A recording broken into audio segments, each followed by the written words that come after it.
Fondé en 1948 par Colin Chapman en Angleterre, Lotus, marque d'origine britannique, a connu de très nombreux rebondissements au cours de son histoire. On fait un saut dans le futur, on arrive en 2017 lorsque Geely rachète l'essentiel de la marque pour la transformer, pour l'amener vers le 100% électrique. Bonjour et bienvenue sur Testcars. J'ai le plaisir aujourd'hui de vous présenter à l'essai la Lotus Eletre. Dans sa version S, c'est donc la version intermédiaire, milieu de gamme, entre l'Eletre et l'Eletre R. C'est un beau bébé de 5,10 m de long, 2,13 m de large grâce au rétroviseur caméra, 1,63 m de haut et 2,6 tonnes à vide. On démarre tout de suite par la face avant. Face avant assez technique et petite parenthèse, sachez qu'il y a 5 couleurs disponibles sur l'Eletre, il y en aura peut-être d'autres à l'avenir. Ici on est sur le gris KMU. Si je vous parle du concept de porosité automobile, est-ce que ça vous parle? Oui, non, peut-être. En tout cas, si je vous parle d'aérodynamisme, d'optimiser la consommation, là tout de suite ça devrait être plus simple. Il y a 7 canaux d'air répartis au sein du véhicule pour donc améliorer l'autonomie. En voici un premier, un deuxième qui remonte jusqu'ici, mais on va commencer tout en bas par une face avant full carbone avec une calandre active en nid d'abeille. Alors concrètement, ça sert à quoi? Eh bien, ça va permettre de refroidir moteur, batterie et frein. Lorsqu'elle est fermée, ça vous permet de gagner jusqu'à 15 km d'autonomie. Juste au-dessus, on a l'un des capteurs, la caméra à l'avant pour un système à 360 degrés, bien évidemment, c'est même de l'ultra haute définition. Alors concrètement, il y a 34 capteurs, caméras, radars. Il y a même le lidar sur le toit à l'avant, à l'arrière et sur les arches de roue sur les côtés. Donc, à savoir que ça se déploie à l'avant et sur les arches de roue. C'est une technologie laser qui va scanner l'environnement du véhicule sur 200 mètres et ça va aussi voir ce qui se passe à l'avant sur 500 mètres. L'avantage, c'est que quelles que soient les conditions météo, eh bien, le véhicule, en tout cas vous, serez en toute sécurité au sein de l'habitacle. On poursuit ici avec des feux LED, full LED évidemment matriciels. L'avantage c'est que ça éclaire très loin. Vous pouvez voir loin de nuit et ce sans éblouir là où les personnes qui viennent en sens inverse. On poursuit un petit peu avec le frunk, donc un espace sous le capot de 46 litres, typiquement pour ranger les câbles de charge. Ici, un large pare-brise, vous le verrez ensuite, on voit super bien à l'intérieur. Il y a même l'head-up display, donc l'affichage tête haute. Mais revenons ici, capteur, lidar donc qui s'escamote lorsque l'on roule. Et puis, on arrive tout doucement sur le flanc du véhicule. Sachez que l'Eletre propose un CX de seulement 0,26. C'est incroyable pour le segment. Arche de roue et bas de caisse full carbone. Ce sont ici des pneus Pirelli montés sur des jantes de 22 pouces. Étrier de frein à 6 pistons, suspension pneumatique. Tout est fait pour que vous soyez le plus confortablement installé à bord. Un des deux systèmes lidar donc, qui va se déployer lorsque l'on roule, la trappe de charge, une caméra, poignée affleurante. Je déverrouille le véhicule pour vous montrer l'ouverture et la fermeture de la trappe de charge. Il y a donc une caméra, une deuxième, une troisième et une quatrième au sein du rétro, toujours en carbone, avec ici le répétiteur du clignotant. Vous le voyez, je parlais du concept de porosité il y a un instant. C'est encore un exemple ici, avec vraiment un dessin de portière très creusé pour optimiser ce flux d'air. Le vitrage, c'est du double vitrage, donc pour que ce soit le plus calme, le plus serein au sein de l'habitacle. À l'arrière, c'est évidemment surteinté. Le toit, il est opacifiant, donc de façon automatique, ou alors vous allez pouvoir choisir également le degré d'opacité directement depuis l'écran qu'il y a à l'intérieur. Et puis, on arrive tout doucement sur l'arrière de l'Eletre. Je vous ai parlé du lidar à l'avant, sur les arches de roue. Voici le dernier à l'arrière qui est fixe. Ici, vous avez un premier aileron en forme d'aile, une lunette arrière très inclinée, un petit spoiler ici, et je vais déverrouiller la voiture. Vous avez une animation lumineuse, mais aussi un aileron qui se déploie et qui peut générer jusqu'à un peu plus de 112 kg d'appui aérodynamique. Sur les côtés, vous le voyez, vous le verrez mieux forcément de l'autre côté, vous avez aussi De nouveau, une écope latérale pour optimiser le flux d'air. Caméra ici et capteur intégré au sein du bouclier arrière en carbone. Vous pouvez évidemment tracter jusqu'à 2250 kg en remorque non freinée. L'attelage est électrique dans les deux sens. Ce qui est aussi électrique, bien entendu, c'est le haillon. Vous avez ici la possibilité de mettre quelques accessoires en dessous. Vous avez une prise 12 volts sur le côté gauche, mais surtout, vous avez un bouton magique ici. Écoutez. Le véhicule peut descendre grâce aux suspensions pneumatiques et bien entendu remonter. Ce qui vous permettra, dans certains cas, de pouvoir charger les valises, par exemple, mais beaucoup plus confortablement. Le volume du coffre est compris entre 688 et 1532 litres, une fois que la banquette arrière est rabattue, chose qui est possible uniquement sur la version 5 places.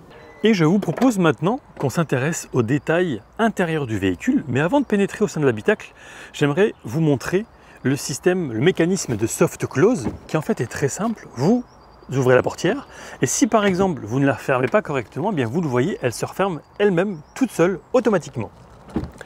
L'habitacle est dit Magnanite, il y a 5 intérieurs différents. On est ici sur du cuir Nappa, anthracite et gris. Le réglage des rétrocaméras est très facile, un doigt, et vous pouvez gérer la vue que vous souhaitez. Il y a également la possibilité évidemment de régler le rétroviseur côté passager. Si on veut recentrer, on appuie sur ce bouton et vous avez même un zoom. La qualité, la définition est exceptionnelle, franchement, rien à dire. Certains d'entre vous connaissent peut-être la marque KEF, c'est une marque audio premium d'origine britannique qui signe ici un partenariat exclusif avec Lotus. Il y a 23 haut-parleurs répartis au sein de l'habitacle, un son 3D Surround, Dolby Atmos, ça délivre 2160 watts, c'est incroyable. En fonction de la source sonore, on a vraiment parfois l'impression d'être à un concert, c'est incroyable.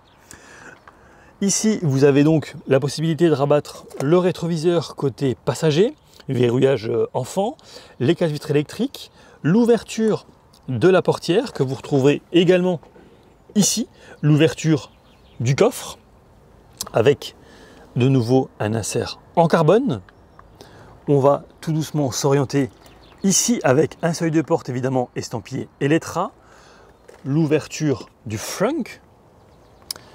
Alors, le siège, en plus d'être électrique, il propose ici une extension du coussin d'assise. Les sièges, ils sont chauffants, ventilés et massants avec 6 programmes différents. On retrouve de nouveau ici un insert en carbone, le logo de la marque. Alors, au niveau du maintien, il n'y a absolument rien à dire. Et les massages sont pas dégueux non plus. L'intérieur est vraiment épuré. C'est plus que premium, c'est magnifique. Alors, on va s'installer à bord. Avec ici, vous le voyez, le réglage électrique du volant, commande des feux et de l'antibrouillard arrière. Un bandeau LED qui parcourt tout l'habitacle. Ici, vous avez l'affichage tête haute avec pas mal d'informations, mais il y en a encore plus lorsque l'on roule. Par exemple, la vitesse maximale, le centrage dans la voie et ou encore la navigation. Comme ici d'ailleurs, c'est le cas. Vous voyez 1 km 3 Zénégat, donc je serai arrivé dans 1 km 3. On redescend pour arriver sur le volant. Je vais reculer également mon siège pour que vous puissiez le voir en entier. C'est un volant qui est également chauffant sur 3 niveaux. Un volant en Alcantara gris foncé et vous le voyez, il y a des palettes à gauche et à droite, mais elles ne servent pas exactement à la même chose puisque ici on aura 3 niveaux de régénération vers le haut et 3 niveaux de régénération vers le bas. Donc en gros, si on veut le max de régénération, eh bien on appuiera sur le haut et vous le voyez également. Alors, je vais essayer de zoomer ici. Là, ce sont vraiment les différents niveaux. Donc là, on était au max, on diminue et on arrive sur off. vous avez un bandeau conducteur qui en fait est assez atypique puisque c'est très très fin, mais il y a l'essentiel des informations et les compteurs, on va dire, traditionnels ne m'ont absolument pas manqué. Du côté droit, vous avez naturellement les commandes, le commodo lié aux essuie-glaces, plus le trip, donc trip A, trip B. Et puis, sur les palettes de droite, vous avez la possibilité de changer de mode de conduite. Et pour le coup, il y a de réelles différences, surtout au niveau de la réactivité du véhicule, mais aussi au niveau de la garde au sol qui, je le rappelle, est pneumatique.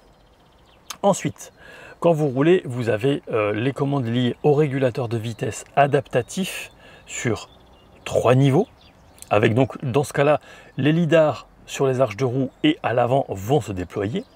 Et à droite, ce sera principalement la commande vocale et le volume. Alors la prise en main comme celle-ci avec l'autre main qui pour le coup tient la caméra, c'est pas idéal puisque vous avez les palettes juste derrière. Par contre, voilà, vous pouvez rouler comme ça ou à 10h10. À savoir aussi qu'il détecte assez facilement lorsqu'il n'y a pas suffisamment de pression sur le volant, qui, vous le voyez ici, dispose également d'un élément en carbone. Donc voilà pour la partie gauche. Au-dessus, vous avez pare-soleil, miroir de courtoisie avec 2 LED. Le miroir est assez large, c'est agréable. Vous avez également ici une poignée de maintien. D'ailleurs, il y en a 4. Rétroviseur sans bord. Ici, vous avez les LED, le bouton SOS, évidemment. On descend un petit peu pour vous montrer ici encore l'un des éléments du système audio KEF. Le bandeau LED qui se poursuit. Alors, vous avez également un affichage côté passager.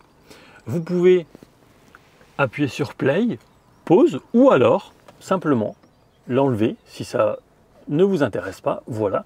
Et pour la réactiver, hyper simple, vous rappuyez dessus. Et vous le voyez ici, on voit le rétro-caméra côté passager. Vraiment, la finition est rien à dire. Je vais vous parler maintenant de l'écran central de 15,1 pouces. On peut connecter jusqu'à 6 profils différents et désactiver le son, l'heure. Information forcément super importante à droite, l'autonomie et le niveau de charge. Connexion réseau, la température, la qualité de l'air, le téléphone en Bluetooth, donc il y en a un qui est connecté, centre de notification. Ici, ce sera tout ce qui est lié au volume. On peut également définir le véhicule comme un hotspot, un point donc pour avoir de la connexion entre plusieurs utilisateurs. L'éclairage de l'habitacle, très sombre ou très clair. Si j'appuie sur ce téléphone, eh bien j'aurai l'historique de mes derniers appels. La caméra ou les caméras à 360 degrés. Alors au niveau qualité, j'aurais bien aimé que ce soit la même chose que les rétrocaméras. Malheureusement, c'est pas le cas, mais soit. Ensuite, si vous cliquez sur la température, vous aurez accès à tout ce qui est climatisation, mais pas que. Donc à gauche, ce seront les zones. En bas, vous avez le réglage des sièges ventilés, chauffants et même le volant chauffant. Tout est sur 3 niveaux. Hop. Vous avez donc la clim automatique, la puissance de ventilation, on peut la désactiver. Tout en haut, vous avez la clim au max, par exemple, le désembuage, la synchronisation, le chauffage de la lunette arrière. On laisse rentrer de l'air, on recycle ou on laisse gérer le véhicule, mode éco ou pas. Alors pour arrêter un flux d'air, c'est très simple, on double-clique dessus. Et pour le diriger, eh bien, vous maintenez votre doigt, gauche ou droite par exemple, ou même vers le haut, voilà. On peut donc gérer la clim à l'avant, à l'arrière, puisque c'est une clim 4 zones, avec également la possibilité de purifier l'air au sein de l'habitacle. Je vous ai parlé des sièges massants, donc ce sera conducteur et passager avec différents programmes. On peut même choisir l'intensité. On démarre. Et je vais arrêter, sinon je pense que je vais m'endormir. Les paramètres. Donc ce qui est vraiment bien, contrairement à d'autres constructeurs, c'est que là on va pouvoir choisir le temps qu'on veut, le chauffage ou la ventilation, que ce soit pour le conducteur ou pour le passager.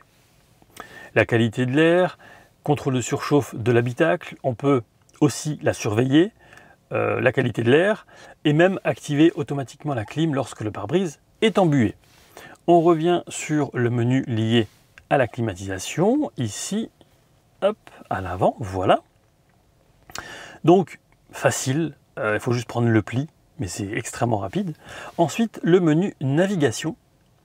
Alors, là, vous avez le menu recherche, l'infotrafic, les paramètres. Donc là, typiquement, on va aller sur recharge, vitesse de recharge, donc ça va nous donner la possibilité de choisir la puissance des bornes que l'on souhaite. Je vais revenir en arrière. Ici, bon, le son, logique. Sur le menu recherche, sur la loupe, évidemment, les bornes de charge, les parkings, les restos, les stations essence ou encore les magasins. Et si par exemple je mets allez, domicile ou destination récente, plutôt on va mettre le vin à Kortenberg, continuer. Réactif, rapide, vous avez la possibilité ici de choisir en fait la vue que vous souhaitez. Donc là je vais mettre recentré, nord, en 3D, en 2D, une vue je dirais globale et aussi un affichage satellite ou par défaut. Moi je laisse satellite, je préfère, recentrer. Je vais arrêter la navigation. On peut évidemment zoomer et dézoomer comme on veut. Réactif, vraiment voilà, rien à dire pour la partie navigation. Il y a évidemment les bornes de recharge lorsque vous planifiez un itinéraire sur votre route, et il y a même les radars. Ensuite, ici, on sera sur 4 voire 5 commandes. L'ouverture de la trappe de charge, le verrouillage du véhicule, je vais refermer le volet de charge, le toit opacifiant. Alors le toit opacifiant, on peut le laisser en automatique ou alors on peut choisir le degré d'opacité. Je vais passer tout doucement à l'arrière, puisque à l'arrière, je vais naturellement pouvoir ouvrir le haillon. Même chose dans l'autre sens. Et je vais aussi pouvoir gérer le spoiler. Alors, ça va être de façon manuelle en dessous de 30 km/h. Donc là, il est sorti au max, un petit peu. Et là, je le ferme complètement pour optimiser le flux d'air. Au-dessus de 30 km/h, ce sera de façon automatique. Et là, forcément, ça va être plus intéressant à haute vitesse, notamment sur autoroute, pour améliorer l'appui aérodynamique du véhicule. Les paramètres justement du véhicule. Bon, spectacle de bienvenue, c'est une animation. Entrée et sortie facile du siège conducteur. Je vais vous montrer. On ouvre en fait, enfin je vais vous montrer. Voilà, je vais vous expliquer. On ouvre la portière, le volant se rehausse, le siège se baisse et se recule un petit peu. Bref, ça permet effectivement de sortir plus facilement. On peut également désactiver le chargeur par induction qui est juste ici. On va le voir dans un instant. Témoin lumineux, donc ce sera l'éclairage d'ambiance sur 64 possibilités différentes. Les modes de conduite ici, voilà, donc il y en a plusieurs. L'intérêt, outre la réactivité, c'est que ça va vous permettre d'avoir un véhicule plus ou moins haut. Donc typiquement, la garde au sol va être modifiée, puisque je le rappelle, ce sont des suspensions pneumatiques. Le plus bas, ça va être là où vous allez consommer le moins d'énergie. C'est un véhicule qui dispose d'une transmission intégrale, donc vous avez même un mode off-road, même si entre nous, je doute fort qu'il y ait beaucoup de clients qui s'aventurent, non pas en tout chemin, mais plutôt en tout terrain. À 160 000 € le véhicule d'essai, personnellement, je ne serais pas trop chaud. Ensuite, sécurité, donc là vous avez aussi pas mal de choses, l'assistant au maintien de trajectoire, l'adaptation automatique de la vitesse, il y a également la lecture des panneaux mais ça reste perfectible, le lidar qu'on peut ouvrir ou fermer à l'arrêt, il peut même se nettoyer, freinage auto d'urgence, l'avertissement de collision et l'alerte de trafic transversal arrière, rien à dire, c'est génial, surtout au regard de la rétrovision, même si lorsque l'on est en marche arrière, qu'on active donc la marche arrière, eh bien la caméra va s'activer. Et la détection des angles morts, eh bien ce sera repris dans les écrans de part et d'autre, grâce bien entendu aux rétrocaméras. Détection de fatigue, avertissement porte ouverte, la sécurité des occupants, donc on va pouvoir désactiver l'airbag frontal côté passager. Musique, alors le système sonore, il est fou, mais vraiment fou. Il y a 3 modes différents, vous le voyez, spatial, pour vraiment avoir une atmosphère cinématographique. Stage, donc là ce sera plus comme un concert en live. Et source, donc là ce sera un son naturel, équilibré. On va pouvoir aussi choisir si on veut que du son à l'arrière, comme vous le voyez sur la partie droite. Tout, donc les 4 ou 5 occupants, ou alors seulement dirigé vers le conducteur. Ce qui est vraiment bien, c'est qu'il y a également une réduction active du bruit. Et ensuite, voilà, de nouveau, on va pouvoir régler les différentes sources audio. L'affichage, donc là, ce sera principalement voilà, l'écran, les boutons, si on veut que ça soit de nouveau très clair ou pas. L'affichage tête haute, donc on peut l'activer, le désactiver, et tout va se gérer avec le commodo de droite qui se situe sur le volant. Je l'enlève. Compte vie privée et système, ce sera principalement pour les clients finaux qui, eux, vont télécharger l'application. Le système, ça va vous permettre de faire les mises à jour en OTA. Et puis, ici, on a quelques raccourcis, notamment pour Apple CarPlay ou Android Auto, comme vous le voyez en bas à gauche. Lotus Apps, pareil, ce sera pour les clients. Et charge, ça c'est bien. Donc, il va y avoir la consommation sur les 10 et 100 derniers kilomètres, mais aussi la possibilité de choisir ici la limite de charge, donc typiquement c'est 80%, et puis le courant max que l'on souhaite pour la charge, et aussi la gestion de la température de la batterie du moteur. Et juste ici, vous avez de nouveau le menu de la clim pour le passager. Voilà donc pour cet écran, et je vous propose qu'on continue à découvrir l'habitacle ensemble. Vous avez ici encore l'un des éléments du système audio KEF. On prend un tout petit peu de hauteur. Regardez cette finition en carbone, elle est magnifique. Sous l'écran que l'on vient de voir, vous avez une buse d'aération. En dessous, encore mon téléphone qui est en train d'être chargé par induction. Des commandes liées à la clim ou au chauffage. Alors, si je vais vers le haut, eh bien, vous voyez forcément que la température augmente, mais également la LED change de couleur. Je reviens à 18. Vous avez ici la possibilité d'activer le désembuage max, laisser faire en automatique, le chauffage de la lunette arrière, verrouillage du véhicule ou déverrouillage. Et cette commande ici, c'est pour ouvrir la boîte à gants qui propose un espace, je dirais, correct. On revient ici avec un très beau sélecteur de vitesse. Le frein parking, les warnings à droite. Ici, vous avez la possibilité de mettre une boisson, par exemple, une tasse ou une plus grosse boisson. Et puis, ici, vous avez un très vaste espace pour mettre beaucoup de choses. Il y a en outre une prise 12 volts et 2 prises USB-C. La finition, les détails sont vraiment incroyables. C'est superbement bien fini. Et je vous propose maintenant qu'on passe à l'arrière. Très sympa ce petit clin d'œil entre les portières avant et arrière. Vous aurez certainement noté également les vitres sans encadrement. Le même soin est évidemment apporté aux places arrière avec de nouveau 2 éléments du système audio KEF. Finition ici en carbone. Première aération. Oh, c'est magnifique. Poche aumônière juste là.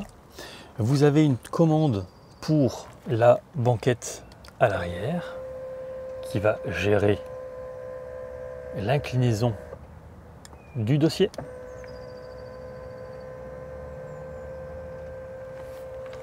Pour rabattre la banquette, c'est classique ici. Alors par contre, le fait que la ceinture soit là, ça c'est du détail, mais ça aurait pu être un petit peu mieux fait. On va s'installer. Vous le voyez déjà, le plancher ici est quasiment plat. Il doit y avoir peut-être 1 cm de différence, donc c'est négligeable. À l'arrière de cette version 5 places, vous avez un écran de 8 pouces. Il sera de 9 pouces sur la version 4 places. Une simple pression suffit pour qu'il s'active. Comme à l'avant, pour gérer le flux d'air, eh bien votre doigt suffit. 2 fois dessus, il n'y a plus de ventilation à l'arrière. Ici, on va pouvoir donc gérer la température, qui, comme vous le voyez plus haut, aura une incidence sur la couleur de la barre. Ici, on va régler les zones. Les sièges à l'arrière sont également sur les extrémités chauffants et ventilés sur 3 niveaux. Vous allez pouvoir également choisir combien de temps vous souhaitez le chauffage ou la ventilation. Au retour, ici, vous avez accès aux sources sonores, aux sources musicales. Si je vais sur les paramètres, par exemple du siège, je vais pouvoir, vous allez voir ici, gérer directement le siège passager, donc je peux l'avancer, le reculer, le baisser ou le monter. Accès rapide de la luminosité de l'écran par exemple, ou encore de laisser le toit en verre gérer l'opacité automatiquement. Et au niveau de l'audio, ça c'est génial aussi parce que depuis l'arrière, on va pouvoir également gérer, comme à l'avant, si on veut que le focus soit fait sur le conducteur, sur tous les passagers ou uniquement à l'arrière. Je reviens sur le menu de la clim et ici je peux, vous le voyez avec la petite lune, éteindre directement cet écran. À l'arrière, il y a également 2 prises USB-C bien cachées juste en dessous de la banquette. Au niveau de l'espace disponible, que ce soit au pied, au genou ou à la tête, c'est évidemment un sans faute. Heureusement d'ailleurs au regard du gabarit du véhicule. À l'arrière, vous avez en outre ici une petite LED, de nouveau une poignée et un petit crochet pour par exemple mettre un cintre.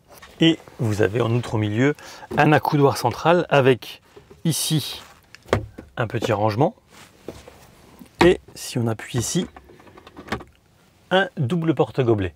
C'est super agréable. Encore une fois, comme souvent, il manque juste le chauffeur, c'est tout. Petite incursion au sein du showroom Lotus à Anvers pour vous montrer la différence entre le modèle essayé et la version 4 places. Ça va principalement se situer à l'arrière avec des sièges individuels qui proposent plus de paramètres. Ici par exemple on va pouvoir gonfler le dossier, c'est massant. Évidemment le siège va pouvoir également être levé ou baissé, tout comme le dossier, c'est logique. Ensuite vous avez un écran qui passe de 8 à 9 pouces qui est inclinable, double porte-gobelet, un rangement ici qui dissimule 2 prises USB-C. Il y a également un premier rangement ici, par exemple pour mettre une bouteille, assez vaste, assez profond. Et il y en a également un second bien caché, juste ici. Je vais rabattre l'écran à l'arrière, voilà. Et deuxième et dernière différence par rapport à la version essayée 5 places, ce sera la contenance du coffre qui est ici de 611 litres. Et je rappelle de nouveau que la banquette arrière n'est pas rabattable. Et on revient maintenant à la version essayée. Bon, je vous propose maintenant qu'on passe à la conduite. En ville, c'est extrêmement agréable, très bien insonorisé. Le véhicule est très confortable. Il y a d'ailleurs sur ce modèle les roues arrière directrices. Ça aide forcément et vraiment, j'ai été agréablement surpris par le rayon de braquage. Sur une chaussée comme celle-ci, le confort est vraiment bon. Par contre, dès qu'il va y avoir des aspérités ou un revêtement un petit peu plus dégradé, là, on ressent tout de suite le poids du véhicule. Le freinage régénératif, extrêmement efficace. Sachez simplement que le véhicule ne va pas arriver jusqu'à 0, donc il ne va pas arriver jusqu'à l'arrêt complet. Il faudra quand même appuyer sur la pédale de frein. Et comme je le disais au début, on a vraiment une très bonne vision périphérique sur le côté gauche, à l'avant ou sur le côté droit. Alors je vais profiter qu'il n'y ait personne derrière pour mettre un bon coup de gaz. On va profiter des 612 chevaux. En mode sport, c'est parti.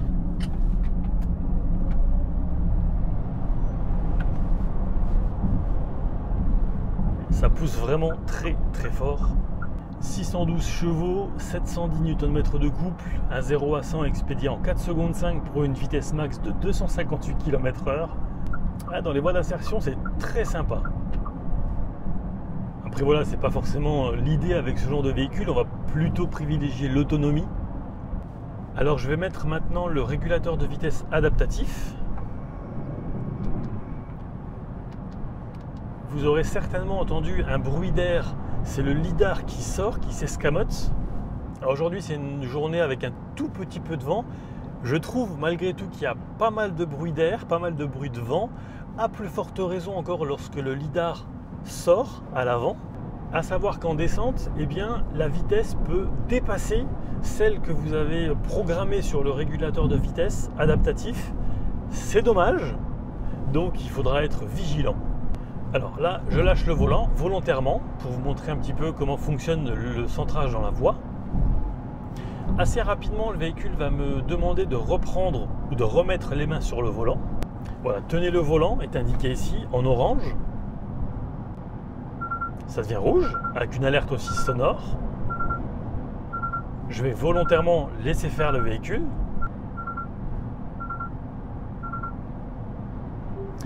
Désactivation, et voilà, donc là je serai en warning et le véhicule va automatiquement ralentir. En désactivant bien entendu donc le régulateur de vitesse. Que je vais remettre tout de suite, voilà. Au niveau de la navigation, on peut également, hop, voilà, splitter un petit peu l'écran pour avoir une vue du trafic en temps réel. La qualité est vraiment dans les rétros avec ici vous voyez la détection d'angle mort, elle est exceptionnelle, je l'ai déjà dit, là vous le voyez. Par contre tenez le volant alors que j'ai la main dessus, bon, c'est voilà. Il faut vraiment bien le maintenir, pas non plus serré comme un fou hein, mais bien le maintenir. Alors ici, je viens d'avoir une alerte comme quoi il me restait 20% de batterie. Donc, ce qu'on peut faire, on peut chercher les bornes de charge sur le trajet. La prochaine est à 2,6 km. Donc, je clique simplement dessus. Allez, directement, ou alors j'aurais pu l'ajouter sur le trajet. Vous changerez votre itinéraire pour rejoindre ce lieu. Oui. Alors, j'ignore quelle sera la capacité du chargeur. Est-ce que je peux le trouver? Est-ce que je peux le voir là-dessus? J'ai pas fait attention. Ah oui, jusqu'à 300 kW. Très bien, très bien. Bruit du clignotant et klaxon, rien à dire. C'est un sans faute. Voilà. C'est un vrai klaxon. Ce que vous entendez, c'est que je suis au-dessus de la limite autorisée. Bon, ici, je doute fort que ce soit 70, mais en fait, ça va sonner dès que l'on dépasse d'1 km/h. C'est au fond que c'est 70. Freinage régénératif au max. Vous le voyez, je ne touche pas à la pédale de frein. Le lidar vient de se rabattre. Le véhicule ne dispose plus que de 17% d'autonomie, soit environ 90 km. Je suis arrivé sur un chargeur rapide, donc on va aller se recharger.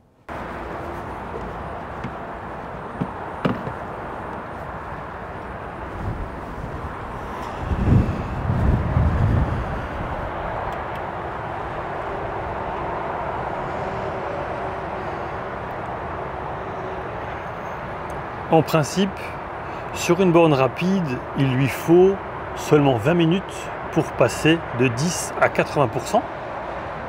Donc, on se retrouve dans quelques minutes. Et vous voyez un petit peu aussi comment ça se passe au sein de l'habitacle. Donc là, pour 100%, il faudra 1h30. Sympa comme animation, je trouve. Arrivé à 80%, la vitesse de charge diminue quelque peu. Et vous le voyez, si je veux atteindre les 100%, il me faudra encore environ une demi-heure. Voilà quelques données liées à la charge qui sont plutôt intéressantes. Et on va l'arrêter ici.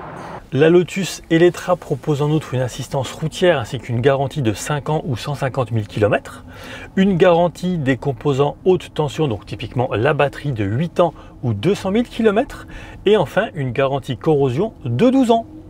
régulateur de vitesse adaptatif, maintien dans la voie, lecture des panneaux, certes perfectible, rétro-caméra avec l'alerte d'angle mort, l'alerte de trafic transversal arrière, pas mal de capteurs, de caméras, de lidar, l'assistance aux manœuvres d'évitement. L'arsenal sécuritaire de cette Lotus Eletre est vraiment très complet, ça fonctionne très bien. Voilà, on voit encore une fois tout ce qui se passe autour lorsque l'on roule. La seule petite chose, ou les deux petites choses, je dirais, à améliorer à ce niveau-là, ce serait un comportement un tout petit peu plus doux du volant pour le centrage dans la voie et améliorer quelque peu la qualité de la caméra arrière et avant, évidemment, parce que c'est à peu près la même chose. Pour le reste, on se sent vraiment bien et surtout en sécurité au sein de l'habitacle, et c'est un élément fondamental pour de nombreux clients, donc ne l'oublions pas. Et je vous propose maintenant qu'on passe à la conclusion. En conclusion, qu'est-ce que j'ai pensé de cette Lotus Eletre S? Alors évidemment, on est aux antipodes de la Lotus Elise ou Exige, ça a bien changé et ce notamment depuis 2017. J'aurais mis à peu près une journée pour me faire aux rétro-caméras. Lorsque l'on n'a pas l'habitude, eh bien ça demande un petit temps d'adaptation. Quelques heures pour le gabarit du véhicule, surtout en centre-ville, il faut quand même être un petit peu prudent. Je l'ai trouvé donc très bien insonorisé, vraiment en ville ou même sur autoroute, dès lors que l'on n'active pas le régulateur de vitesse adaptatif et que donc le lidar s'escamote, c'est très silencieux. Paradoxalement, si on est mélomane, alors le système KEF, c'est juste incroyable, c'est puissant, c'est waouh. Autre chose qui est puissant, outre le système sonore, c'est évidemment le véhicule. Il développe 612 chevaux, ça vous donne vraiment un coup de pied au cul monumental, même si c'est pas forcément l'idée sur un véhicule tout électrique. On va privilégier l'autonomie, donc on sera entre 450 et 500 km réels. C'est vraiment bien, surtout pour un bébé, un beau bébé même, qui fait plus de 2,6 tonnes à vide. Alors avec moi à l'intérieur, je vous raconte pas, c'est confortable. Il y a de la place, que ce soit à l'avant, aux places arrière. On peut évidemment charger, on peut même mettre une remorque si on le souhaite. On peut encore mettre quelques petits sacs souples à l'avant grâce au frunk de 46 litres. Tout ce qui est infodivertissement extrêmement réactif. Au niveau sécuritaire, vous l'avez vu, l'arsenal est plus que complet avec notamment des premières mondiales, notamment liées au lidar. Bon, après c'est sûr qu'il faut quand même pouvoir signer en bas à droite. Ça commence aux environs de 94 000 € pour la version de base. Ici, on est à peu près à 120 et 160 dans cette configuration, donc avec certaines options. On peut monter encore plus avec la version Eletre R. Là, la grosse différence, ça va être encore l'accélération. L'exercice du 0 à 100 va être abattu en environ 3 secondes. Ça ne sert à rien. C'est inutile, donc indispensable. Conduite super agréable, que ce soit en roulant tout à fait normalement, de façon classique, coulée ou de façon plus dynamique, grâce à un châssis qui est vraiment très sain, très bien optimisé. Voilà pour cet essai. Je pense que je n'ai rien oublié. Si vous avez des questions, eh bien évidemment les commentaires sont là pour ça, donc je vous invite à poser des questions si vous en avez. Pour ma part, il ne me reste plus qu'à remercier chaleureusement la concession Lotus qui est juste derrière moi et Frédéric, le propriétaire, le patron et son fils qui ont fait une mise à jour, qui m'ont même nettoyé le véhicule juste avant que je puisse le récupérer. Donc merci à eux. Sans oublier bien entendu Ronan de Lotus Cars Europe. J'espère que cet essai vous aura plu. Si c'est le cas, eh bien, je vous invite à vous abonner à la chaîne, à le partager, à le liker. Et quant à moi, je vous dis à très vite pour de prochaines aventures automobiles. Ciao!